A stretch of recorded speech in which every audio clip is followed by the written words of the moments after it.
This is correct way of thinking. Thales Greek एक बहुत बड़ी हस्ती है. Some call him the first philosopher they produced. So one of the things he would say is everything is created of water. Now people today would laugh at this. कि मतलब why would you say everything is created from water? You have to see it from Thales' perspective. What does Thales see? Thales जब जाते हैं घर के लिए पानी इकट्ठा करने के लिए, ये जाते हैं नदी पे, एक बकेट उठाते हैं पानी की और घर आ जाते हैं. ठीक है, बिल्कुल साफ सुथरा पानी है, पोल्यूशन तो है नहीं आजकल के ज़माने जैसा. साफ सुथरा पानी है, पीने लायक है, हर कोई चीज़ के लिए इसी को इस्तेमाल करते हैं. अब ये घर में जमा है, कुछ दिन बाद वो देखते हैं नीचे मिट्टी जमा हो गई है. सो व्हाट डज ही से? ही सेज कि मिट्टी ओरिजिनेट हुई पानी से. सिमिलरली और किसी के घर में डेथ होगी, there is no one there and पानी जमा है, and when they enter you see that उस पानी के ऊपर मॉस्किटोज वो मंडरा रहे हैं. उसके ऊपर एक छोटी सी लेयर इनकी फंगस की भी जमा होगी है. उस बर्तन पे ये मॉसेस एटसेट्रा ये भी जमा हो गए. तो he would see plant life is coming out of it, animal life is coming out of it, and means water यही है origin. And what else would he see? वो जब वो ग्रीक थे, तो अगर आप लोग वाकिफ हैं, where is Greece? Greece is southern Europe, और सदर्न यूरोप के बिल्कुल बीचों बीच आता है वो, और एक पेनिनसुलर एरिया है. पेनिनसुलर एरिया आसपास मतलब पानी है.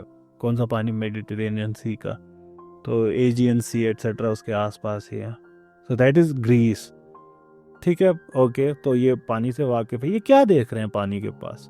जब ये समंदर तट पे शोर पे खड़े होते होंगे थेल्स, ये क्या देख रहे होते? This is acute observation. People have to be good observers. That's what you call tadabbur. That's what God calls you to be. Reflect on these signs that are around there. But people nowadays are so busy with their phones, etc., that they rarely get time to look at things. इतने ध्यान से, जिस ध्यान से Thales देख रहे हैं. Now look at Thales. What is he doing? He is standing there on the shore and he is looking at the sea. Wow, what an amazing thing. आप लोगों को कुछ अमेजिंग नहीं देख रहा. देखिए ये क्या देख रहे हैं. ये देख रहे हैं कि जमीन ऊपर नीचे हो रही है.